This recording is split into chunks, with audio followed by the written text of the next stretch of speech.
Evangelho de João, capítulo 2, os versículos de 1 a 11. A gente vai fazer uma pequena introdução aqui, mas eu gostaria de pedir a você que feche seus olhos, para que a gente ore, pedindo direcionamento, a instrução do Senhor para esse momento de estudo, de reflexão da sua santa palavra. Vamos orar.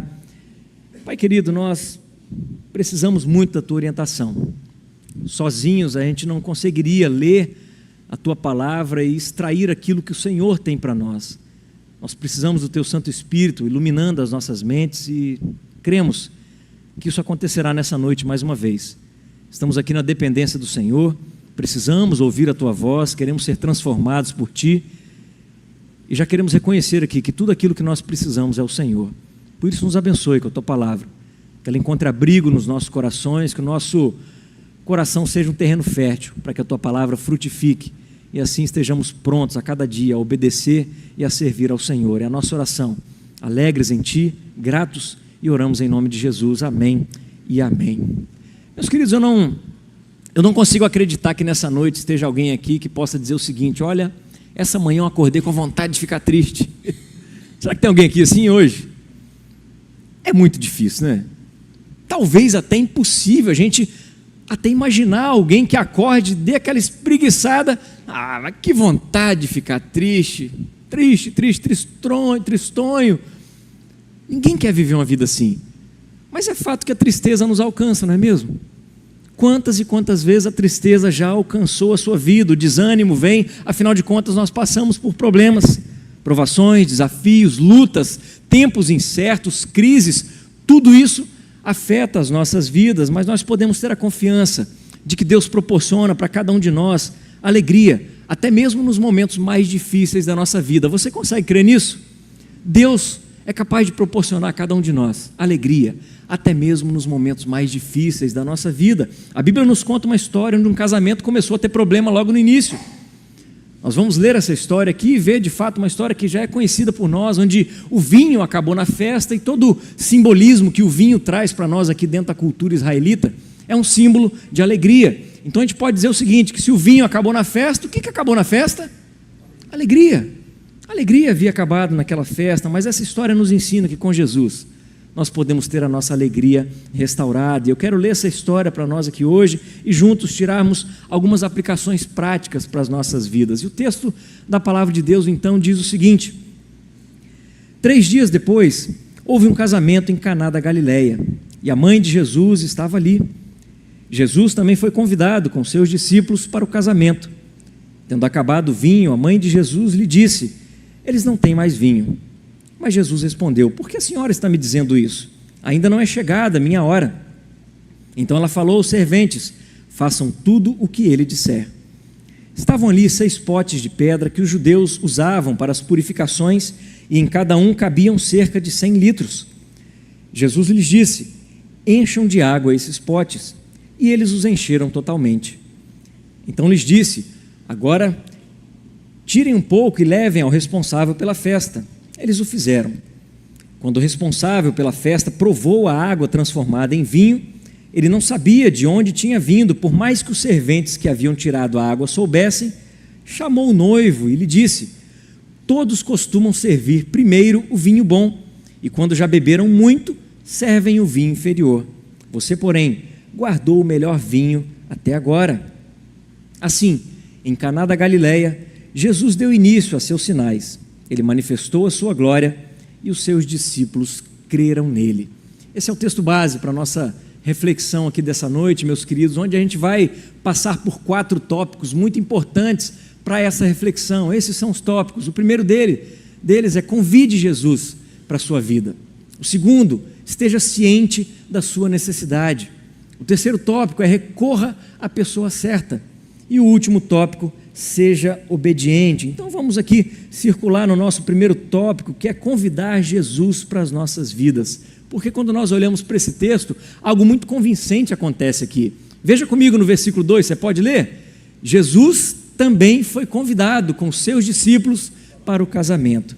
Eu quero trazer para a nossa reflexão nesse ponto, é que nós precisamos de fato ter Jesus fazendo parte das nossas vidas. E o ter Jesus fazendo parte das nossas vidas precisa partir de um convite nosso.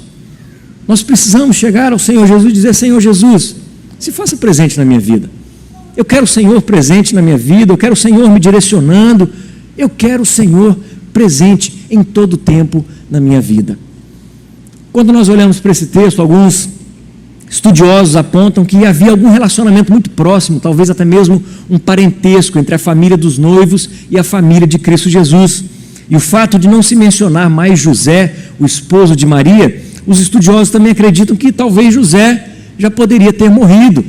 E aí Jesus então ser convidado para esse casamento é porque ele já era um homem adulto, na casa dos seus 30 anos, ele era o representante da sua casa. Então foi convidado junto com a sua mãe para esse casamento. E nesse ponto eu quero chamar a sua atenção para o fato de que Jesus aceitou o convite. Jesus aceitou o convite e esteve presente nesse casamento.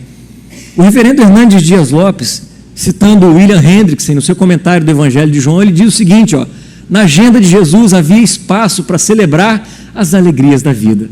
Você pode ler isso junto comigo? Na agenda de Jesus havia espaço para celebrar as alegrias da vida. Meus irmãos, tudo isso porque o casamento é uma instituição divina.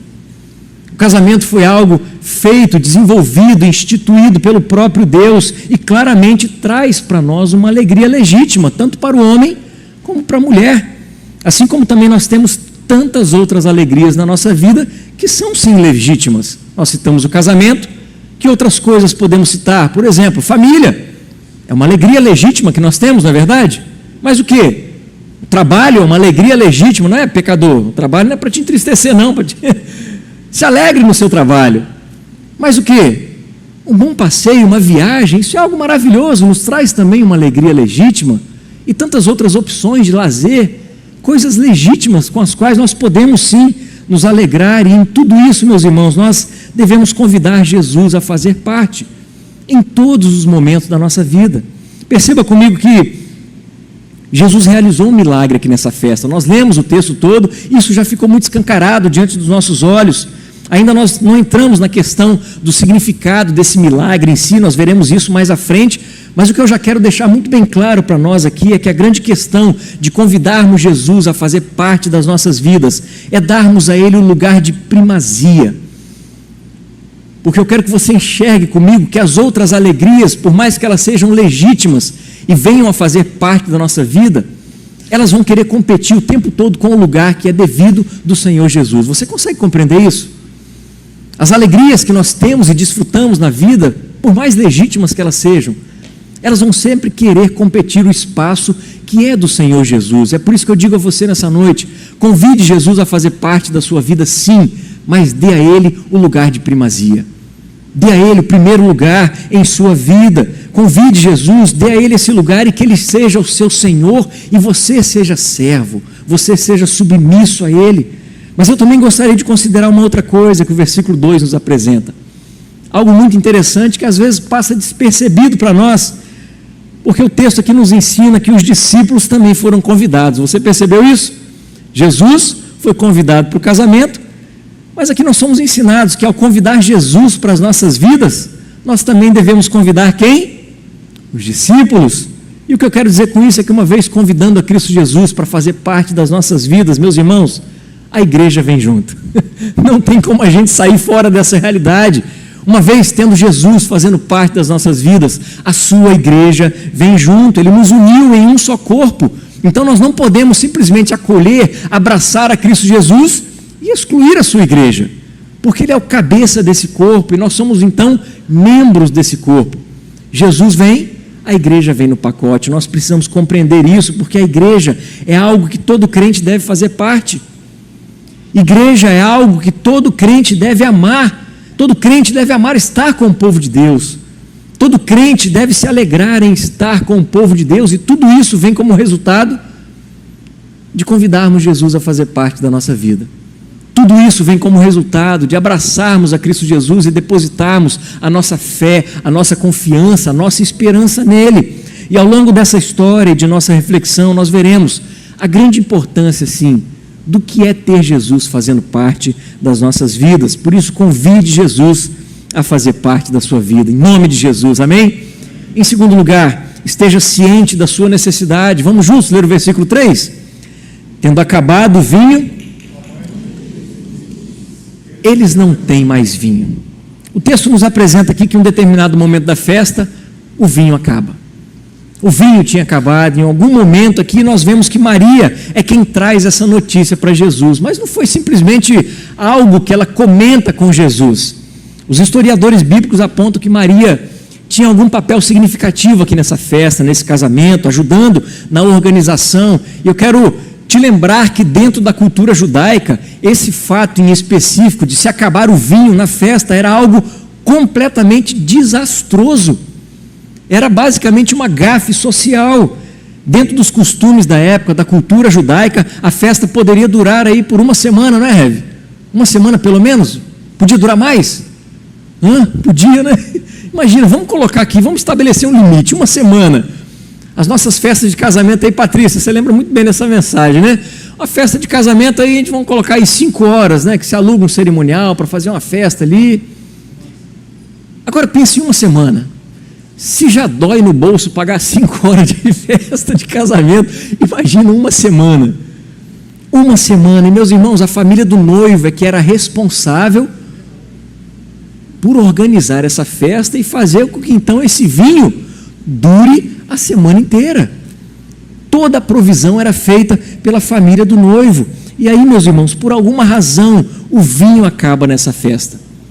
E é interessante que o texto não mostra para nós a razão pela qual o vinho acabou. Se o consumo foi excessivo, se acabou chegando mais gente na festa do que o esperado. Mas o que nós sabemos é que o problema estava ali presente. E dentro da cultura judaica, a família do noivo, que era responsável por toda a organização dessa festa, eles ficariam então com a reputação manchada por causa da falta desse vinho. Eles seriam mal falados para o resto da vida dele pelo fato de ter acabado o vinho na festa. Veja o tamanho do problema. Claramente existe uma necessidade aqui que precisa ser suprida. E como nós vimos no início, dentro da cultura judaica, o vinho é símbolo de quê? Alegria. Nós vimos então que se o vinho acaba na festa, o que acabou na festa? A alegria se acabou na festa. Anteriormente nós falamos que existem alegrias legítimas que desfrutamos na nossa vida. E algo que nós aprendemos aqui nessa história é que, mesmo convidando Cristo Jesus a fazer parte das nossas vidas, meus irmãos, ainda assim existem momentos em que a alegria se vai. Você consegue enxergar isso? Quantos aqui são crentes em Cristo Jesus? Quantos aqui já se entristeceram na vida? A tristeza faz parte da nossa vida. Afinal de contas, um casamento nem sempre é feliz, não é mesmo? Nem sempre a família vai bem. O nosso trabalho muitas vezes nos traz canseira, preocupações diversas, por vezes nos entristece. De repente aquele passeio, aquela viagem que a gente programou aos Estados Unidos, né? Pode não sair da forma como nós esperamos e tudo foi um fracasso. De repente já aconteceu isso com você. Planejou um passeio, uma viagem e tudo foi por água abaixo. Essas coisas podem sim acontecer, meus queridos. A vida cristã não é sempre um mar de rosas. No início da nossa reflexão, nós vimos que passamos por lutas, por tristezas, por desafios, por crises, sim. É claro que nós precisamos de alegria no casamento, na nossa família, no nosso trabalho, no nosso lazer, precisamos sim, nós não podemos negar que essa é uma necessidade. Mas eu quero convidar você a pensar acerca da nossa maior necessidade. Qual que é a nossa maior necessidade? Eu levanto essa pergunta, essa questão aqui, porque existem muitas pessoas que acreditam que para ser feliz, tudo que elas precisam é o quê? Dinheiro. Certamente você já viu aquela frase para-choque de caminhão, né? Quem gosta de viajar aí acompanha e vê o que o caminhoneiro bota lá. Dinheiro não traz felicidade, então me dá o seu e seja feliz do seu jeito aí. Porque o pensamento dessa pessoa é exatamente esse. Não, é claro que o dinheiro vai me trazer felicidade. Tudo que eu preciso é o dinheiro. Tantas outras pessoas acreditam que o poder é que vai trazer felicidade, contentamento, suficiência para a vida delas. Muitas outras pessoas acreditam no seguinte: quando eu me casar, aí sim eu vou ser feliz. Sai dessa furada, gente. Você tem que ser feliz antes de casar já. Quando eu tiver o meu filho, quando nascer a criança que eu tanto almejo, quando eu tiver minha casa própria, comprar o meu carrinho, ou trocar de carro, não importa, é só aí que eu vou ser feliz. Nós podemos citar muitos e muitos exemplos, e em todos eles o que fica muito claro, muito evidente, é que nós queremos satisfazer exatamente o nosso ego, não é mesmo? Queremos simplesmente satisfazer o nosso ego. Mas a nossa maior necessidade, que deve ser reconhecida, é quanto ao perdão dos nossos pecados, para que nós possamos desfrutar então de um relacionamento com Deus por meio de Cristo Jesus. Quando nós compreendemos de fato a nossa verdadeira necessidade e entendemos que ela pode ser suprida única e exclusivamente em Cristo Jesus, meus irmãos, a alegria vem no pacote. Você crê nisso? Quando cremos na suficiência de Cristo Jesus, que Ele perdoa os nossos pecados, nos reconcilia com Deus, não tem como a gente ficar triste. Nós somos sim felizes, a tristeza pode vir, mas quando nos lembramos de quem somos em Cristo Jesus, a alegria volta a fazer parte da nossa vida. Esse é um fato, que todo crente, quando abraça a fé em Cristo Jesus, ele sabe que isso acontece. Porque nós vimos, a tristeza vem sim, os desafios fazem parte da nossa vida, os problemas vêm, mas basta a gente buscar a Deus em sua santa palavra e perceber quem somos nele, em Cristo Jesus, o nosso coração é inundado por uma alegria que esse mundo não pode dar, que o dinheiro não pode dar, o poder não pode dar, até mesmo coisas legítimas, o casamento não pode dar, a família não pode dar, filhos não podem dar, enfim, meus queridos. E o desenrolar dessa história vai nos ajudar a compreender isso, exatamente quando recorremos à pessoa certa. É o nosso terceiro tópico, recorra à pessoa certa. Tendo acabado o vinho, a mãe de Jesus lhe disse, eles não têm mais vinho. Nós sabemos que o vinho acabou aqui nessa festa e era uma necessidade presente aqui na história. Pense comigo que a mãe de Jesus, sozinha, ela mesma, ela não conseguiria suprir essa necessidade. Você consegue compreender isso comigo? Dentro da cultura judaica, ela, uma mulher, sozinha, por si só, ela não conseguiria suprir essa necessidade. Então ela traz essa necessidade para a pessoa certa. Ela apresenta para quem? Jesus. Ela apresenta essa necessidade a Cristo Jesus. Agora, não que ela soubesse que Jesus realizaria esse milagre, porque no próprio texto nós vimos que esse foi o primeiro milagre de Cristo Jesus. Ela não fazia ideia do que Jesus iria fazer, mas pense comigo, meus queridos. Jesus Cristo, quando realiza esse primeiro milagre, e o fato dele não ter realizado nenhum outro milagre antes, por que ele seria a pessoa certa a ser recorrida?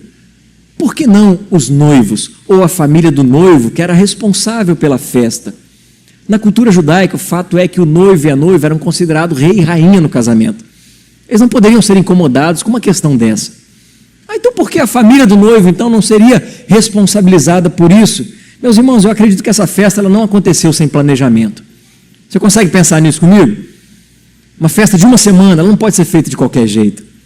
Foi debaixo de muito planejamento, sim. E o fato de ter acabado o vinho nessa festa foi algo que simplesmente não estava previsto. O vinho acabou na festa, o problema estava ali. Se Maria recorresse à família dos noivos, o que eles poderiam ter feito? Aonde eles comprariam o vinho? Pense, naqueles dias, não é a mesma coisa que os nossos dias. A gente pode ir no supermercado da vida e comprar mais vinho, comprar mais suco de uva, comprar o que precisa, que acabou na festa. Mas naqueles dias não era assim. Precisava ser encomendado, com muita antecedência, a coisa realmente precisava ser planejada. Então imagine como essa notícia chegaria a essa família dos pais do noivo.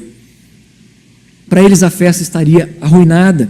Eles não teriam condições de resolver o problema. É por isso que Maria recorre a Cristo Jesus, mesmo sem saber o que ele faria. Porque até o momento, o que ela sabia é que Jesus era o Filho de Deus. E para ela isso bastava. Para Maria isso bastava. Por isso que ela recorre a Jesus. Ela recorre à pessoa certa. Ela sabia que a sua gravidez não foi algo normal, não é mesmo? Ela foi visitada por um anjo que disse que ela receberia um ente santo, que comunicou a ela como que se procederia toda a sua gravidez. Não foi nada normal, meus irmãos. Ela presenciou, ela vivenciou tudo isso. E com o nascimento de Jesus, Maria esteve diante de coisas maravilhosas, como o relato dos pastores que vieram ao encontro de José e Maria na estrebaria, quando Jesus nasceu, falando acerca de todo o anúncio angelical. Lembram desse fato? Lá em Lucas está narrado dizendo o seguinte: o anjo chega para os pastores e diz: estou aqui para lhes trazer boa nova de grande alegria, que será para todo o povo. É que hoje, na cidade de Davi, lhes nasceu o Salvador, que é Cristo, o Senhor. Pense, Maria ouvindo esse relato dos pastores. Isso servirá a vocês de sinal. Vocês encontrarão uma criança envolta em faixas e deitada em manjedoura. De repente, apareceu com um anjo uma multidão do exército celestial, louvando a Deus e dizendo: glória a Deus nas maiores alturas e paz na terra entre os homens, a quem Ele quer bem. E aí o restante do relato aqui do livro de Lucas, nós vemos que os pastores chegam naquela estrebaria, naquele curral, e veem que aquilo que o anjo contou estava igualzinho que ele falou. E eles passam então a compartilhar com José e Maria, e pense, o restante do texto vai nos dizer o seguinte, no versículo 19: Maria, porém, guardava todas essas palavras, meditando-as no coração. Lembre-se que ao criar Cristo Jesus, Maria foi acompanhando toda a trajetória do Messias, desde a sua meninice, adolescência, juventude, mas um fato interessante é que desde pequeno, Jesus já demonstrava sabedoria e conhecimento da lei, ao ponto de os doutores da lei, todos que ouviram Jesus quando ele ficou esquecido no templo em Jerusalém, lembram-se disso? Maria e José procurando, cadê Jesus? Se perdeu, depois de 3 dias que foram encontrá-lo. E ele estava no templo, sendo indagado e respondendo os doutores da lei, e todos maravilhados, inclusive Maria e José, quando chegam. E mais uma vez Lucas nos lembra que Maria guardava todas essas coisas em seu coração. É por isso que Maria recorre a Jesus, porque de alguma forma, meus irmãos, ela cria que ele resolveria aquela necessidade, aquela questão. E aqui que está a grande sacada do nosso texto, porque não basta termos consciência da nossa necessidade. O que nós precisamos é recorrer no lugar certo, recorrer à pessoa certa. Você crê nisso? Porque as nossas necessidades estão à nossa frente. Nós reconhecemos, sim, devemos reconhecer as nossas necessidades. Mas a quem vamos recorrer? Precisamos recorrer no lugar certo.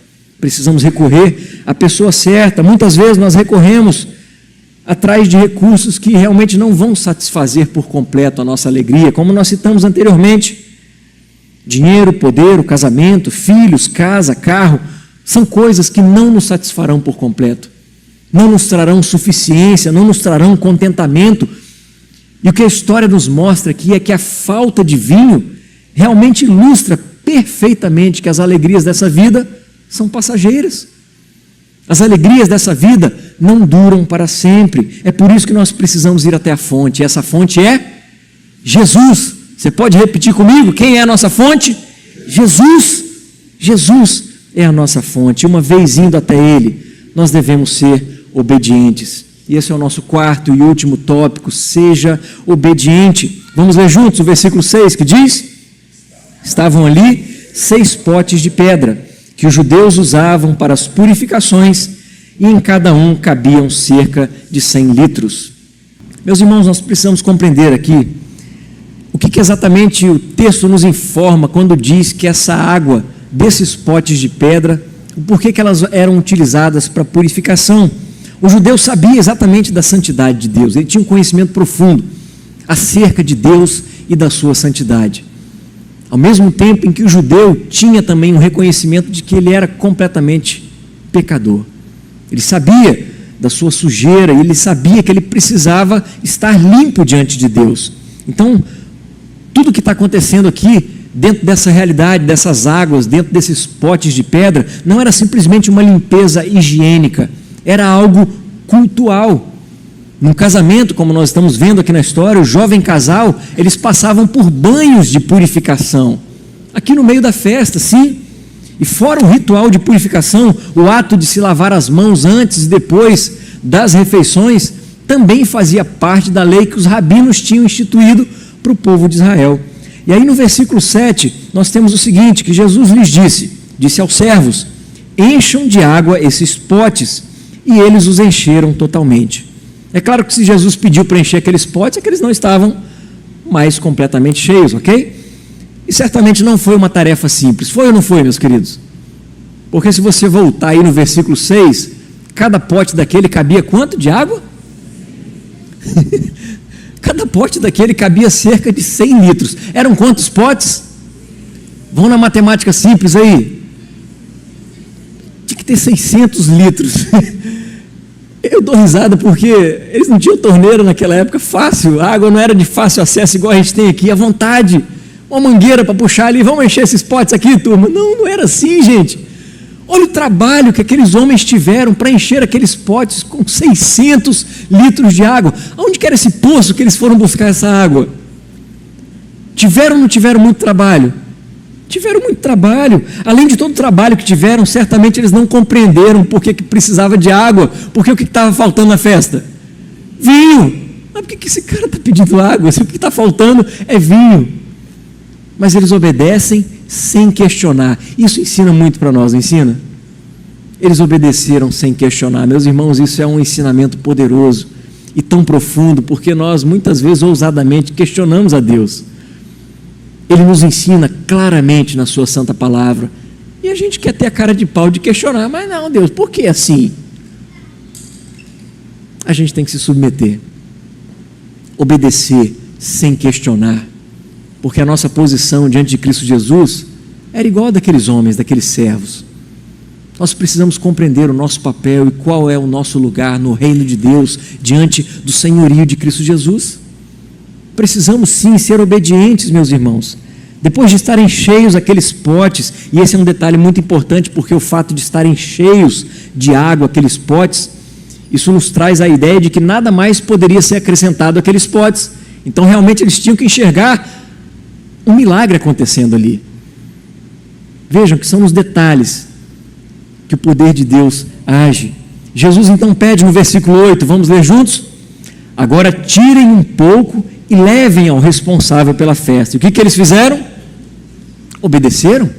Fizeram, mais uma vez obedeceram. E quando o encarregado da festa provou, chamou o noivo e diz o que? Vamos ler juntos? Todos costumam servir primeiro o vinho bom, e quando já beberam muito, servem o vinho inferior. Você, porém, guardou o melhor vinho até agora. Esse era o costume da época. Servia o vinho bom e depois o vinho inferior era servido, mas no finalmente da festa. Só que algo diferente acontece aqui. Percebam que ao transformar aquela água em vinho, Jesus não simplesmente transformou aquela água em um vinho qualquer, porque qual que é o destaque ali? Jesus transformou aquela água no melhor vinho. Nós já vimos anteriormente que o vinho era um simbolismo de alegria. E Jesus, meus irmãos, é a fonte da verdadeira alegria. Se Ele transformou aquele vinho no melhor vinho, a gente não pode duvidar que Ele tem a melhor alegria para as nossas vidas. A melhor alegria, e a alegria verdadeira. Meus irmãos, nós só podemos encontrar alegria em Cristo Jesus. E ao obedecerem a Jesus, aqueles servos participaram de todo o processo em que a alegria da festa foi restaurada. E o que eu quero que você enxergue comigo aqui nessa noite é que quando nós caminhamos em obediência a Cristo Jesus, nós vamos participando de todo o processo onde nas nossas vidas e nas vidas daqueles que estão ao nosso redor, a alegria vai sendo restaurada. Você crê nisso? A alegria vai sendo restaurada em meio à nossa obediência a Cristo Jesus. Nós podemos aprender aqui que diante dos desafios da vida, se nós queremos que a alegria faça parte das nossas vidas, se nós queremos que a alegria seja restaurada em nossas vidas, nós precisamos ter Jesus presente em nossas vidas. Por isso, convide-o a fazer parte da sua vida. Nós precisamos reconhecer a nossa necessidade, que é uma necessidade muito maior do que os recursos dessa terra. Precisamos de perdão de pecados, para sermos reconciliados com Deus e vivamos então num relacionamento com Ele. E para isso nós precisamos recorrer a Jesus, que é a fonte da nossa alegria, e nós precisamos então obedecê-lo. Nós sabemos que as coisas acontecem em nossas vidas, muitas coisas são como ladrões de alegria, mas a Bíblia declara de maneira poderosa que a alegria no Senhor é a nossa força. A Bíblia declara de maneira poderosa: alegrem-se sempre no Senhor. Outra vez digo, alegrem-se, porque Cristo Jesus é a fonte da nossa alegria. E uma vez tendo Cristo Jesus em nossas vidas, reconhecendo a nossa necessidade, recorrendo a Ele, vivendo em obediência a Ele, certamente a alegria fará parte das nossas vidas. Você crê nisso? Certamente a alegria fará parte das nossas vidas, independentemente das circunstâncias, porque o agir de Deus não nos torna passivos, mas o agir de Deus espera que nós tenhamos fé, não como um processo racional, intelectual, mas como algo que vem de uma obediência confiante, uma obediência prática. E eu quero levantar a seguinte pergunta aqui para que a gente pense de fato no por que Jesus é a fonte da nossa alegria. Você já parou para pensar sobre isso? Por que Jesus é a fonte da nossa alegria? Na história que nós lemos aqui, nós vimos que Jesus transformou a água em vinho, água de potes que eram utilizados para a purificação dos judeus, ok? Um ritual que todo judeu prezava por colocar em prática, porque um judeu era um cumpridor da lei. Em Levítico capítulo 11, versículo 33, existe um preceito legal onde se um animal impuro ou qualquer pedaço desse animal caísse em um pote contendo água para purificação, aquele pote também ficaria impuro, e aquele pote precisava então ser quebrado. Vejam que era um pote de barro, mas agora um pote de pedra era diferente. Um pote de pedra era considerado dentro da cultura judaica algo que não traria impureza. Então qualquer coisa que acontecesse, um animal impuro, ou qualquer parte dele, se tocasse ali, aquela água não estaria impura, aquele pote não ficaria impuro, quer dizer, a água seria trocada e continuaria seguindo a vida. Mas, meus irmãos, observe que o intuito desse milagre de Jesus, ao utilizar a água daqueles potes de pedra, que eram considerados não impuros, era para apontar para algo muito maior. Esse milagre realizado por Jesus apontava para algo grandioso, porque ao transformar a água daqueles potes em vinho, Jesus estava mostrando que Ele é o único capaz de nos purificar por completo e de maneira eficaz. Não foi à toa que Ele usou a água daqueles potes.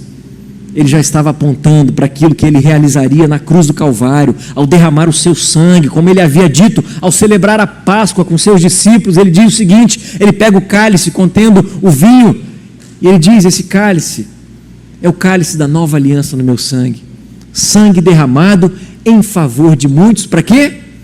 Para remissão de pecados, porque só em Cristo Jesus nós temos os nossos pecados removidos, perdoados. Só em Jesus nós somos reconciliados com Deus, e existe todo um jogo de palavras aqui, meus queridos, na história que nós lemos desse casamento, que nos leva a esse entendimento. Veja que a resposta que Jesus dá a Maria, quando ela recorre a Ele diante da falta de vinho, é a seguinte: olha, por que a senhora está me dizendo isso? Ainda não é chegada a minha hora. Particularmente eu prefiro a tradução da Almeida Revista Atualizada, que basicamente é a que a gente lembra mais, né? Quando ele diz o quê? Mulher, que tenho eu contigo? E é interessante demais a gente perceber essa expressão que Jesus utiliza, porque não nos deve levar a entender que Jesus estava sendo desrespeitoso com Maria, porque esse era um tratamento em que ele falaria com qualquer outra mulher naquela época, dentro da cultura judaica. Mas aqui no texto, essa palavra deve nos remeter a dois significados muito importantes. Eu chamo a sua atenção para eles. O primeiro deles é que Jesus estava deixando claro à sua mãe que, por mais que houvesse todo o amor e respeito envolvido no relacionamento dos dois, Jesus estava deixando muito bem claro que ele veio para ser obediente à vontade de Deus o Pai. Era isso que ele estava estabelecendo ali com Maria naquele momento, e foi exatamente isso que ele fez. A sua vida de obediência a Deus o levou até a cruz para ser o sacrifício pelos nossos pecados, para ele ser o Cordeiro de Deus que tira o pecado do mundo. Essa vida que ele viveu em nosso lugar, e ao morrer na cruz, pagou o preço dos nossos pecados para que fôssemos perdoados e reconciliados com Deus. Meu irmão, minha irmã, essa é a maior alegria que nós podemos ter. Alegria essa que nada nesse mundo se iguala, que nada nesse mundo pode comprar. E o segundo significado é que o termo mulher deve nos remeter à profecia dada pelo próprio Deus, lá no livro de Gênesis, no capítulo 3, versículo 15. Vamos ler juntos? Porém, inimizade entre você e a mulher, entre a sua descendência e o descendente dela. Este lhe ferirá a cabeça e você lhe ferirá o calcanhar. Você consegue observar o mesmo termo aqui? Mulher. Mulher. Porém, inimizade entre você e a mulher. Ah, pastor, é coincidência. Não, não é coincidência. Eu digo para você que não é coincidência, porque o que nós temos aqui no livro de Gênesis, na palavra do próprio Deus, é o que a teologia chama de proto-evangelho. É uma profecia já revelando a vinda do Messias. E o que Jesus está fazendo aqui é exatamente se identificar como sendo o cumprimento dessa profecia, ao dizer para a mulher, para Maria: mulher, mulher, que tenho eu contigo? Jesus estava se identificando como sendo o Filho de Deus, o Messias, que havia sido prometido há muito tempo. Mas vejam o que ele diz: ainda não é chegada a minha hora. Uma expressão que aponta claramente para o momento da sua crucificação. E ao longo do Evangelho de João, aqui nós veremos, né, Rev? Várias e várias vezes o próprio Jesus dizendo: não é chegada a minha hora.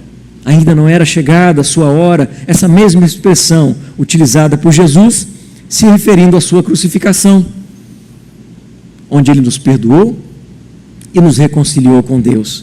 Por isso que Jesus é a fonte da nossa alegria. Você crê nisso? Ele é a fonte da nossa alegria. Você pode se colocar de pé por um instante, por favor? Veja que de fato Cristo Jesus seja esse ser tão esperado por você.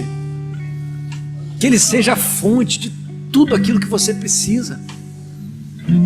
Você não vai conseguir a alegria que Ele pode te dar em outras coisas.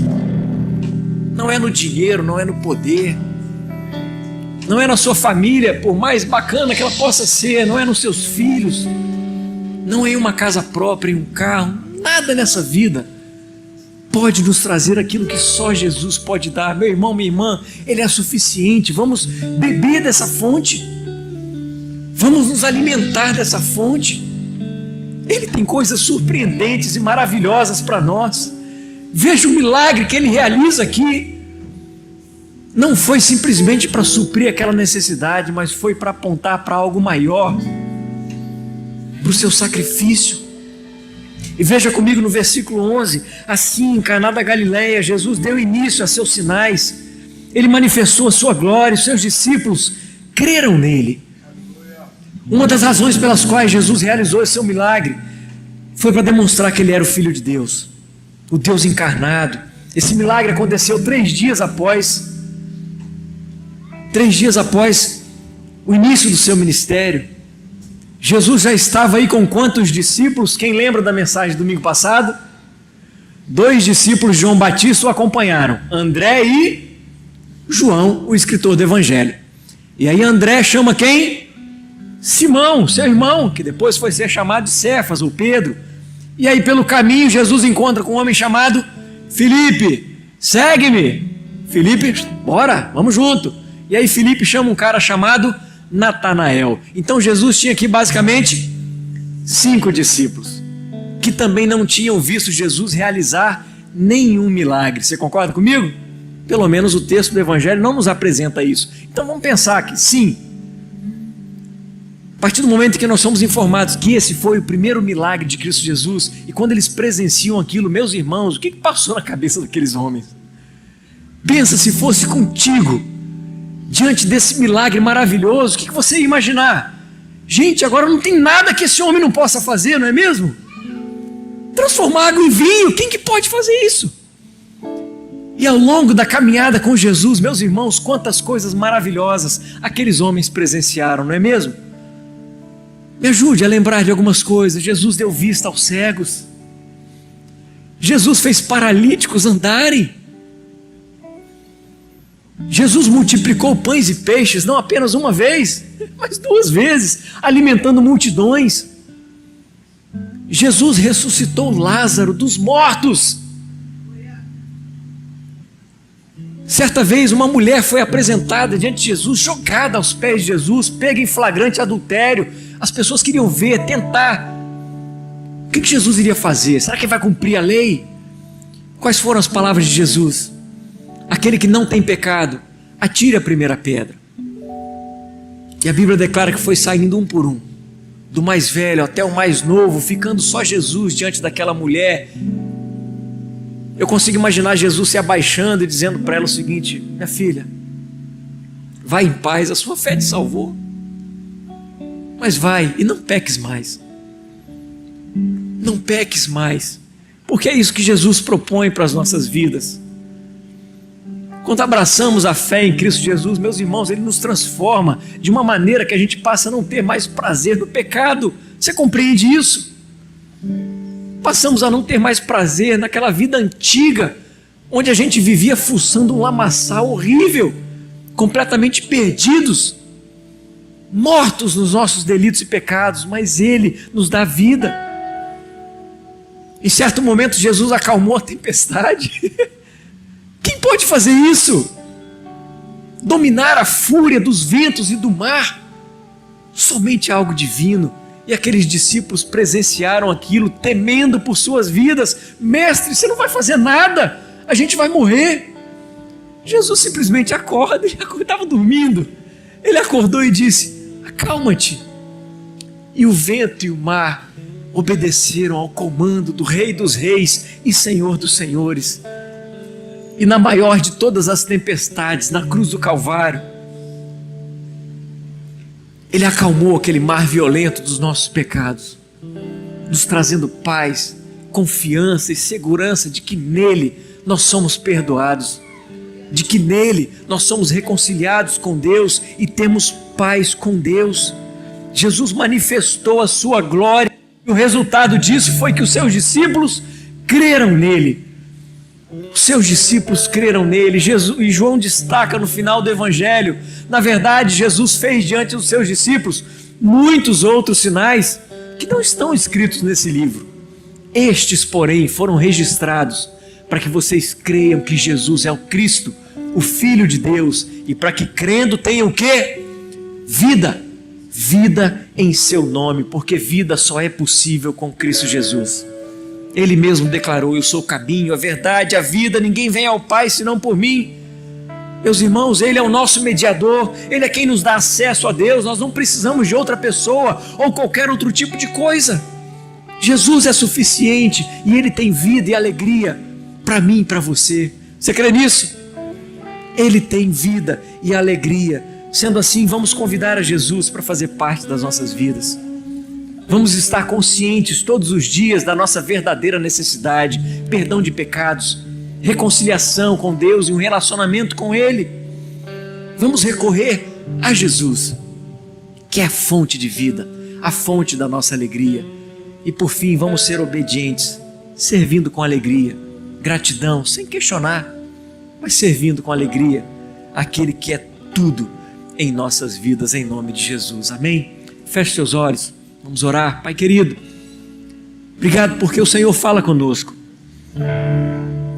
A Tua palavra é a palavra do Senhor e ela é poderosa, poderosa para mexer com o nosso íntimo. Não tem como a gente ouvir a voz do Senhor e não ser desafiados a viver uma vida de acordo com a Tua vontade, uma vida que agrade ao Senhor. Não apenas por bênçãos materiais nós queremos Te buscar e Te servir, mas é porque cremos no principal que o Senhor efetuou em nossas vidas. O Senhor perdoou os nossos pecados. Não existe nada que poderíamos fazer para que isso acontecesse. Não são purificações no lavar de mãos ou um banho completo do nosso corpo em tanques de pedra, potes de pedra. Não, isso era apenas um sinal, um símbolo daquilo que Cristo Jesus realizaria na cruz do Calvário. E isso já foi feito de maneira eficaz. Os nossos pecados estão perdoados. Louvado seja o Senhor por isso. Obrigado porque, compreendendo o Teu perdão e o Teu amor sobre nós, agora nós estamos livres para perdoar, para amar o nosso próximo, para desfrutar de um relacionamento com o Senhor e com o nosso semelhante, buscando juntos caminhar de fé em fé, crescendo espiritualmente, vivendo em santidade, sendo guiados, auxiliados pelo Teu Santo Espírito. Como nós queremos isso, Deus. Nos abençoe em nossa caminhada, porque queremos convidar o Senhor Jesus a fazer parte das nossas vidas, essa noite, agora, nesse momento. Amanhã, quando acordarmos, Senhor Jesus, venha fazer parte do nosso dia. E uma vez Ele fazendo parte de nossas vidas, mesmo em meio aos desafios, Ele vai trazer alegria ao nosso coração. Nós queremos crer nisso. Nós queremos crer porque Ele supriu a nossa maior necessidade. Nos ajude então a recorrer ao Senhor em todo o tempo de nossas vidas. E nos dê um coração obediente, um coração servo, um coração humilde, um coração que não questiona, mas que simplesmente descansa no Senhor, crendo que a vontade do Senhor é boa, perfeita e agradável, e que tudo aquilo que o Senhor tem para as nossas vidas Claro, é sempre o melhor. Por isso, muito obrigado por ter nos encontrado, por ter nos alcançado. Obrigado porque agora o Senhor abriu os nossos olhos e nos fez enxergar que o Senhor é tudo aquilo que a gente almejou, sonhou. O Senhor é o melhor de tudo que a gente pode ter. Obrigado por ser tão bom conosco. Obrigado por nos amar. Obrigado por nos permitir fazer parte da tua família, a família da fé. Obrigado por essa fé em Cristo Jesus. E o que nós te pedimos é nos alimente nessa fé, para que possamos continuar nessa vida, numa trajetória que glorifica ao Senhor em tudo. Nos dê essa graça, em nome de Jesus. Meus queridos, que a graça do nosso Senhor e Salvador Cristo Jesus, o amor de Deus, o nosso eterno Pai, a comunhão, a consolação do Espírito Santo, o poder dele esteja presente em sua vida, em seu lar, sobre a vida de todo o povo de Deus espalhado pela face da terra, e que seja assim não só hoje, mas para todos sempre. Amém e amém.